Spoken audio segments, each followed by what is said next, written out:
అమ్మాయిలు రాసి పెట్టుకోండి, ఇంత తక్కువ ప్రైస్కి ఇంత బెస్ట్ మెటీరియల్ ఇంకెక్కడ దొరకదని నేను బెట్ చేయగలను.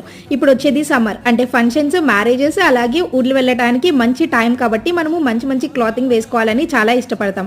అందుకే నేను హెచ్డి ఉమర్ ఎంపోరియం అనే ఇన్స్టాగ్రామ్ పేజ్ వాళ్ళ దగ్గర ఈ బ్యూటిఫుల్ డ్రెస్సెస్ అన్నిటిని కూడా తీసుకున్నాను. ఫస్ట్ వన్ ఇట్లాగా లక్స్ గ్రీన్ తో ఓవర్ కోట్ వచ్చే టాప్ తీసుకున్నాను, చాలా ట్రెండింగ్ గా అండ్ చాలా బాగుంది. నెక్స్ట్ వచ్చేసి ఇట్లాగా మెరూన్ కలర్ లో ఉన్న ఈ సిల్క్ టాప్ అనమాట. మనకి సింపుల్ గా ఉన్నా కానీ యోగ్ పార్ట్ అంతా కూడా మిర్రర్ వర్క్ రావడం వల్ల చాలా డీసెంట్ గా క్లాస్ గా కనిపిస్తాం అండ్ వేసుకున్నా కానీ చాలా గ్రాండ్ గా కనిపిస్తుంది. నాకైతే పిచ్చి పిచ్చిగా నచ్చేసింది. అండ్ థర్డ్ వన్ వచ్చేసి ఇట్లాగా మినీ టాప్ తీసుకున్నాను. సింపుల్ గా అవుటింగ్కి వెళ్ళాలన్నా కానీ ఇంట్లో కంఫర్ట్ గా వేసుకోవాలన్నా కానీ చాలా బాగుంటుంది. ఇవి మనం జీన్స్ మీద పేరప్ చేయడానికి చాలా సింపుల్ గా బాగుంటాయని తీసుకున్నాను అనమాట. అండ్ వీళ్ళ దగ్గర క్లాతింగే కాకుండా వ్యాలెట్స్, హ్యాండ్ బ్యాగ్స్ కూడా ఉన్నాయండి. ఈ వ్యాలెట్ అయితే తీసుకున్నాను, ఇది కూడా చాలా బాగుందన్నమాట మెటీరియల్. వాళ్ళ పేజ్ ని ట్యాగ్ చేస్తాను కాబట్టి మీరు డెఫినెట్ గా ఒక్కసారి వెళ్ళి చెక్ చేయండి. మీరు ఒక్కటన్నా కానీ కొనకుండా ఉండలేరు, అంత బాగుంటాయి.